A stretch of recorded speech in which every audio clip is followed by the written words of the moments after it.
This is the Dan Gemus Real Estate Show. Heard every Saturday and Sunday from noon to 1 p.m. right here on AM800. Thank you for doing a good job as always. Now back to the show with broker owner and host, Dan Gemus. Okay, everyone, welcome back to the show on this Saturday afternoon. Dan Gemus with you here along with Heather and Steven. And it's time for our mortgage segment with Ron Bondy from the Super Mortgage team. Hey, Ron, how are you? I'm doing fantastic. How about yourself? Well, good. We are looking very much forward to your info, which you always have great stuff for us every single time you come on. So what are we talking about today? I try. You focus so hard on it. So today we are looking at minimum down payment. Yes. What's the pros and cons of putting the minimum down payment, and what are the different levels, and also what's the pros and cons of just doing the 20% down. All right. So let's talk about the basics first. So obviously, when you purchase a house, you have to have a down payment. Back in the day, you could do 0% down, couldn't you?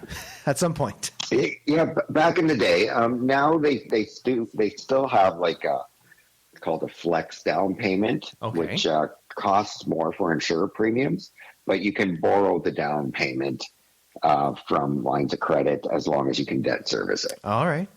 Fair enough. And then there's always the gift from parents. That is a big popular one. No doubt, especially right now. Now, the first program you mentioned, is that a popular program, or do you just use that in very limited cases? Very limited cases, because it has to be added to debt servicing at a 3% payback. It really does eat up some of the client's affordability. So a lot of times we see that product really hurt on affordability, which is already an issue to start. No doubt. Okay, so now typically we're going to see 5% down, correct? Yeah, so the minimum down payment typically is 5%.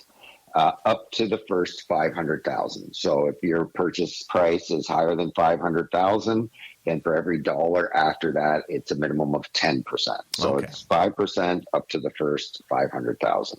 All right. Now, the pros to that are you can most likely get into your house quicker because you can save up, a smaller down payment quicker than you can save up a bigger down payment. Sure. The cons to that is you're paying insurer premium. So you're paying, if you're putting 5% down, you're paying 4% insurer premium. Yeah. And that's going right on top of your mortgage. So which means that's going to increase your payments. So your payments are going to be higher if you only put 5% down. Yeah, it's one of those things, right? Like you mentioned. So next thing you know, you go to sell your house in a couple of years, and your mortgage payment, your mortgage amount is still higher than what you originally purchased for that purpose, for that reason, right? Exactly, because you look at it, so right away, even though you put 5% down, you only really have 1% equity in your house. Of course, yeah. Okay. On day one. All right. So that's the downfall, and then your equity's not in your house. And you put this big down payment down, and then it's eaten up by most of the insured premiums. Yeah. Okay. Fair enough. So alternatively, like if you can get the 20% down, 20% down, the pros are that your mortgage payment's going to be lower because you're putting more down. You're paying less interest rate over the time of the mortgage. You're not paying that insurer premium anymore because, so you're not paying interest on that insurer premium either. You have greater equity in your house. So you put 20% down, you have 20% equity in your house, unlike being insured. Now, the cons to that is obviously it takes you longer to save the money. 20%. Yeah. The other con is that you do have a higher interest rate. So insured mortgages are always a lower interest rate because it is insured, meaning the lender is getting their money no matter what happens to you. So having 20% down, not being insured, it is a little riskier, but the higher interest rate never, I'm going to say that again, never outweighs your insured premium. Sure. So you're better off going for the higher interest rate. Exactly. They're going off. They're better off putting 20%. But as I tell many of my clients, in these day and ages, CMHC to get into your first home is kind of a necessary evil. Yeah. Interesting. Unless your parents want to give you a big gift. Of course. That's always, My that's parents would always have looked at great. me, shaking their head, said, "No, thanks, no, not happening. Go save some money." But it's a different time, right? Obviously, years ago, it was different than it is today, where parents and grandparents are having to get involved quite a bit. Yeah, well, exactly. Yeah, for sure. Like these days, it's hard to get a file done right now without involving parents or grandparents. Boy, It's a different time. Now, when you see this, are you typically seeing parents giving just enough for down payment, or are you seeing them gifting?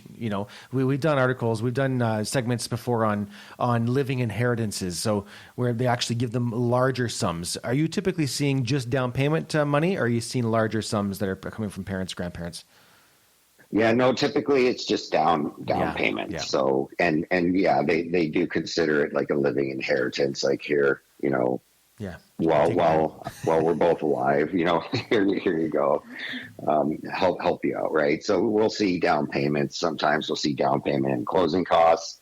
Depends on the lender. Some lenders like to see that the client at least can pay for their own closing costs. Sure. They don't like to see everything gifted. And then there's different situations for lenders. Like if you're new to Canada or something, where you might have to put 10% down as a minimum, and only 5% can be de-gifted. The other 5% plus closing costs has to come from your own savings.